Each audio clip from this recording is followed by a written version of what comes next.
Yan ang instruction.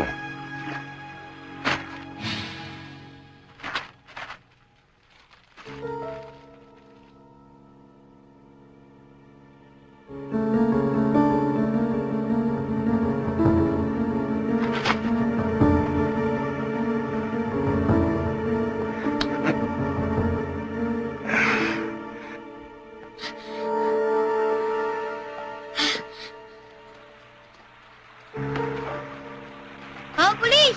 Mga pulis! Ano yun, boy? May hinanap po ba kayo? Boy, anong kailangan mo sa amin? May nakita po ako doon sa lubluban. Saan banda? Ano raw yun? Ay, may kalabaw daw doon sa lubluban, sugatan. Sir, narito yata may mga bakas ng dugo. Laron daw, tena!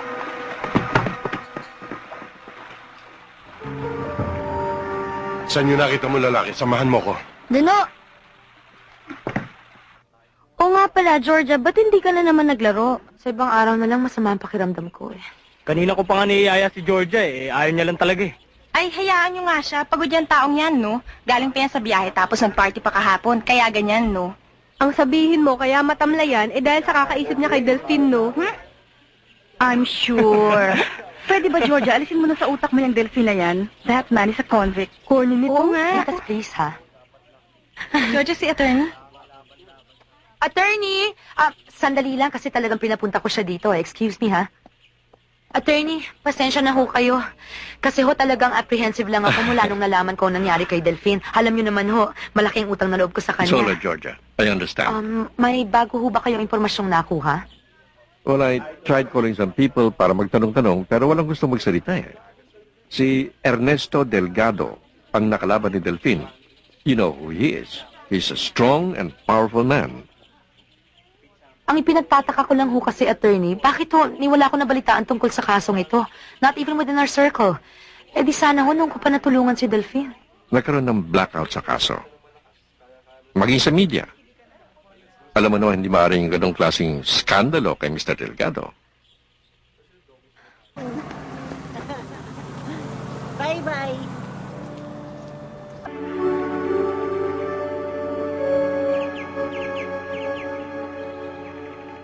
Ang sugat niya sa braso, walang problema. Daplis lang yun. Ang inaalala ko, yung isa. Tumagos ang bala. Baka inabot ang baga. Para makasiguro ka, dali mo siya sa ospital sa bayan. Pare. Huwag sa ospital. Madadali nila ako ron. Sabihin mo sa kanya, gawin niya lahat ng magagawa niya. Dito na lang ako pare makikipagsapalaran. Akong bahala. Man Lucas, kayo lang ho ang albularyo dito. Gaya din ang dati ng mga ginamot ninyo. Walang dapat makaalam. Sa parting yan, kilala mo ko. Sarado ang aking bibig. O sige, tsak nalalagnatin siya. Kumuha ka agad ng balat ng puno ng duhat o kasoy para mailaga natin. Upang maipainom natin sa kanya para hindi siya ma-impeksyon. Oo.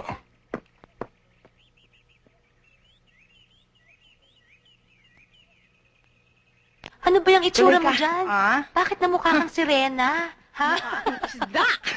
Ikaw talaga. Kasama niyo na Georgia, ako. may bisita ka. Ha? Mang Basilio! Mang Basilio, napasyal ho kayo. Kamusta na ho? Mabuti. Georgia, dumating kasi yung kumpare ko galing probinsya. Yung asawa ni Tess, Ay! si Delphine, na disgrasya. Nagtangkaraw tumakas, napatay.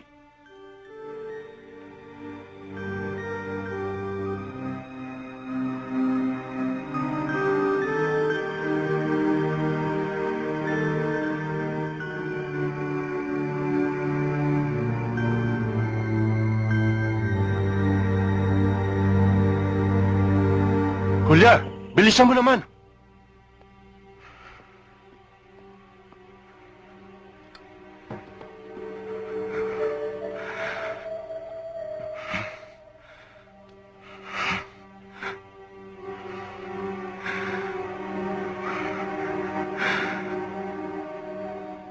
Mag-usap tayo.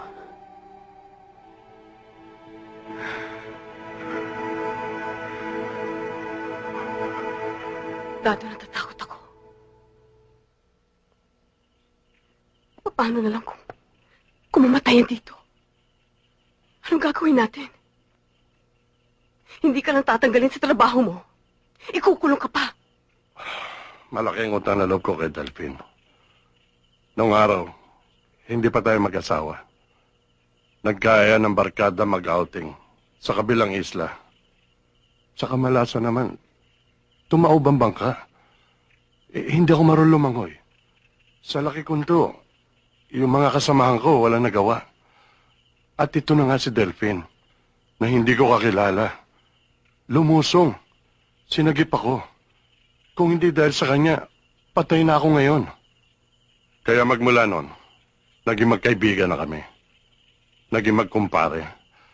Kaya Julia, si Delphine ngayon na nalulunod. Hindi maaaring hindi ko siya sagipin.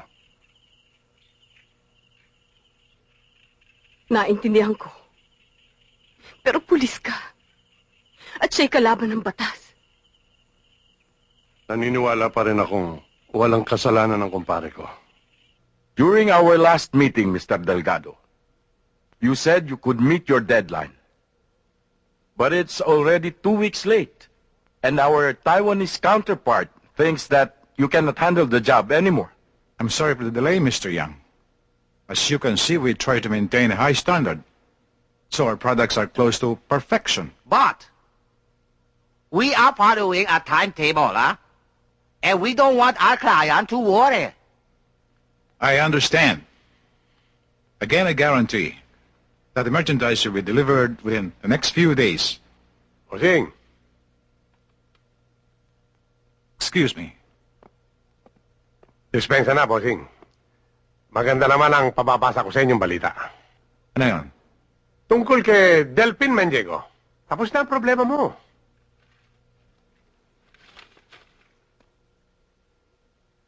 Very good. Wala na tayong kasabit-sabit sa tarantadong yan. Ikaw talaga, pare.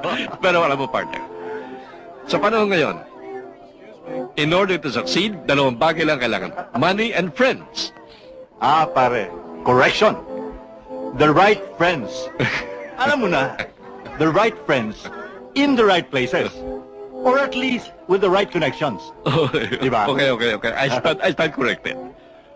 If you have the right friends in the right places and money, you will succeed whether it be in business or politics. Tama? True. Tama. Tama, sabi ni Kumpante. May Diyan muna kayo, ha? Pare, yung pinag-usapan Akong bahala dyan. Sige. Kumusta kayo dyan? Tama ka. Makakunan naman You get it.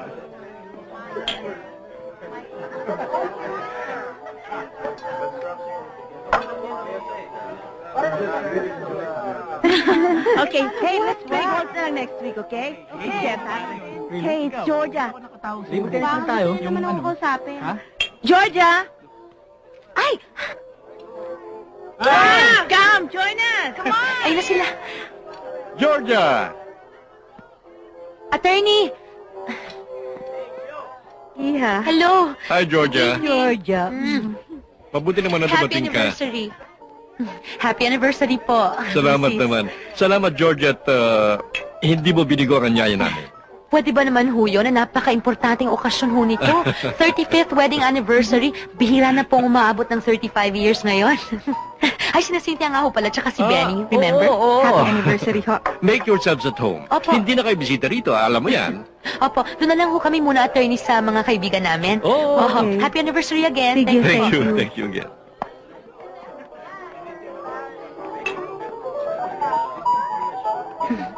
Hi, naku. Hi. Hi. Okay lang kayo. Kanina pa namin kayo hinihintay. Nako, alam niyo naman sa Happen. lugar namin, kahit ganitong oras, grabe ang traffic.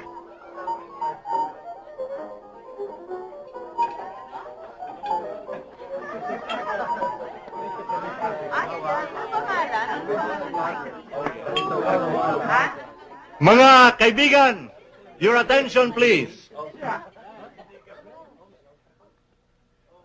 Alam nating lahat na ang pagdiriwang na ito ay dahil sa 35th wedding anniversary ni Attorney and Mrs. Benitez. At gusto ko rin samantalahin ang pagkakataong ito upang batiin si Attorney Benitez